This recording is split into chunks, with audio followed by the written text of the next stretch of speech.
নমস্কার বন্ধুরা, সবাইকে স্বাগত জানিয়ে শুরু করছি আজকের ভিডিও। আজকে সয়াবিনের একটা সিম্পল রেসিপি নিয়ে এসেছি। রেসিপিটি সিম্পল হলো, খেতে দারুণ লাগে।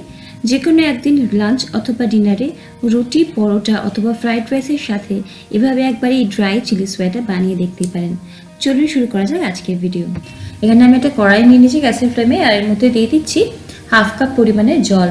জলটা একটু উষ্ণ হয়ে গেলে দিয়ে দেবো এখানে হাফ চা চামচ পরিমাণে নুন, আর দিয়ে দেবো হাফ চা চামচ পরিমাণে ভিনিগার, হাফ চা চামচ পরিমাণে দেবো সয়া সস, আর 2 থেকে 3টে রসুন একটু থেতো করে আমি এর মধ্যে দিয়ে দেবো। ভালো মতো সমস্ত কিছু মিশে গেলে আর জলটা বেশ যখন ভালো মতো ফুটে উঠবে, এখানে বড় বাটির 1 বাটি পরিমাণে সয়াবিন, এটা মোটামুটি ওই 100 গ্রাম মতো সয়াবিন আছে, সেটা দিয়ে দিচ্ছি এখানে। আর সয়াবিনটা আমি শুধু আগে একবার একটু জল দিয়ে ধুয়ে নিয়েছিলাম।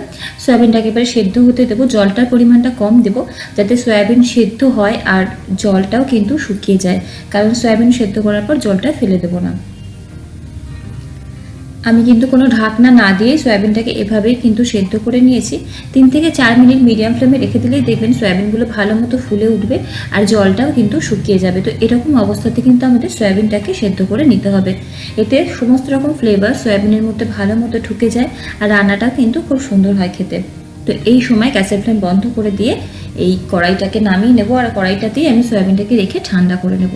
সয়াবিন ঠান্ডা হয়ে গেলে দিয়ে দেবো এখানে হাফ চা চামচ পরিমাণে লাল লঙ্কার গুঁড়ো, টক দই দেবো এখানে 2 চামচ পরিমাণে,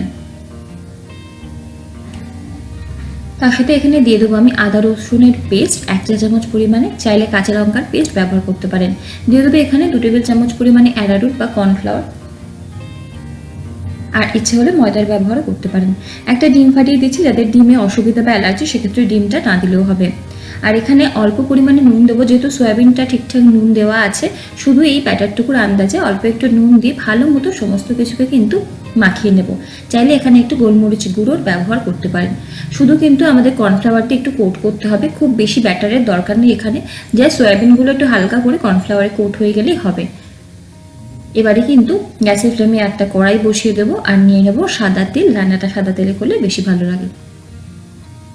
তেল গরম হয়ে গেলে কড়াইয়ের চারিধারে লাগিয়ে সয়াবিনটা এখানে দিয়ে দেবো। আমি একটা একটা করে দিচ্ছি, আর খুব বেশি করে একসাথে দিচ্ছি না, যাতে একটার সাথে একটা না লেগে যায়। মিডিয়াম ফ্লেমে রেখে উল্টে পাল্টে সোনালি করে ভেজে নেব। দেখুন সুন্দর করে সয়াবিনগুলো বেশ ফোলা ফোলা হয়ে ভাজা হয়ে গেছে। তো এরকমভাবে কিন্তু সয়াবিনগুলোকে ভেজে নিতে হবে। লো ফ্লেমে ভাজলে প্রচুর তেল টানবে, আর হাই ফ্লেমে ভাজলে কিন্তু হবে না, অনেক তাড়াতাড়ি লাল হয়ে যাবে। তাই মিডিয়াম ফ্লেমে এরকম সোনালি করে ভেজে তুলে নেব। চাইলে একটা টিস্যু পেপারের মধ্যে রেখে এক্সট্রা তেলটা ঝরিয়ে নিতে পারেন। কড়াইতে যদি তেলের পরিমাণটা বেশি থাকে সেক্ষেত্রে তুলে সাইডে রেখে দেবেন। এখানে ওই 1 থেকে 1.5 টেবিল চামচ পরিমাণে তেল আছে। তেলের মধ্যে 4 থেকে 5টা রসুন কুচিয়ে রেখেছিলাম, সেটা দিচ্ছি। 30 সেকেন্ড মতো নাড়াচাড়া করে এখানে 3টে মিডিয়াম সাইজের পেঁয়াজ আমি এরকম ডুমো করে কেটে রেখেছিলাম, একটু বড় বড় করে, সেটা দিচ্ছি। আর তার সাথে এখানে দিয়ে দেবো কুচিয়ে রাখা কাঁচা লঙ্কা। কাঁচা লঙ্কার ব্যবহারটা সবসময় নিজেদের স্বাদ মতো বা প্রয়োজন মতো করবেন। কাঁচা লঙ্কা চেরাও ব্যবহার করতে পারেন। আমি কিন্তু একটু বেশি করে এখানে কাঁচা লঙ্কার ব্যবহার করছি, রান্নাটা একটু ঝাল ঝাল হলে খেতে ভালো লাগে। পেঁয়াজ আর কাঁচা লঙ্কা খুব বেশিক্ষণ ভাজার দরকার নেই, মিডিয়াম ফ্লেমে রেখেই ওই 1 থেকে 1.5 মিনিট মতো ভেজে নেব, কারণ পেঁয়াজটা যেন খুব বেশি নরম না হয়ে যায়। তারপরে একটা টমেটো বীজ বাদ দিয়ে এরকম টুকরো করে কেটে রেখেছিলাম, সেটা দিচ্ছি। আর দিয়ে দেবো ইয়েলো বেল পেপার, আমার কাছে এটা ছিল তাই দিচ্ছি। গ্রিন হোক রেড হোক যে কোনো কালারের বেল পেপার এখানে ব্যবহার করা যেতে পারে। আরও 30 থেকে 40 সেকেন্ড মতো সমস্ত কিছু একটু নাড়াচাড়া করে দিয়ে দেবো হাফ চা চামচ পরিমাণে গোলমরিচের গুঁড়ো। আর নুন আমি এখানে দেবো অল্প পরিমাণে। প্রথমেই বেশি নুনের ব্যবহার কিন্তু এখানে করার দরকার নেই। তারপর আরও 30 সেকেন্ড মতো সব কিছুকে একটু কড়াইতে ভালো মতো নাড়াচাড়া করে নিয়ে এখানে দিয়ে দেবো কিছু সস। প্রথমে এখানে দিয়ে দেবো আমি 2 টেবিল চামচ পরিমাণে টমেটো সস। চাইলে এই সসের মিশ্রণটা আলাদা একটা বাটিতে মিশিয়ে নিতে পারেন একেবারে। 1 টেবিল চামচ পরিমাণে চিলি সস। ভিনিগার এখানে দেবো আমি 1 চা চামচ পরিমাণে, আর 1 চা চামচ পরিমাণে দেবো সয়া সস। যেহেতু সসে নুন থাকে তাই নুনটা একদম লাস্টে চেক করে দেবেন। সমস্ত কিছুকে শুধু ভালো মতো মিশিয়ে দেবো। তারপরে দিয়ে দেবো এখানে 1 থেকে 2 চিমটি মতো চিনি। যেহেতু সস, তার জন্য ব্যালেন্স করার জন্য চিনিটা দিলে রান্নাটা খেতে ভালো হয়, যাদের অপছন্দ দেবেন না। মিডিয়াম ফ্লেমে রেখে 30 সেকেন্ড মতো সমস্ত কিছু নাড়াচাড়া করে এখানে দিয়ে দেবো আমি 2 থেকে 3 টেবিল চামচ পরিমাণে জল। খুব বেশি জলের এখানে ব্যবহার করছি না, রান্নাটা একটু ড্রাই করছি এখানে। গ্যাসের ফ্লেমটাকে কিন্তু আমি মিডিয়াম ফ্লেমে রেখেই রান্নাটা করছি।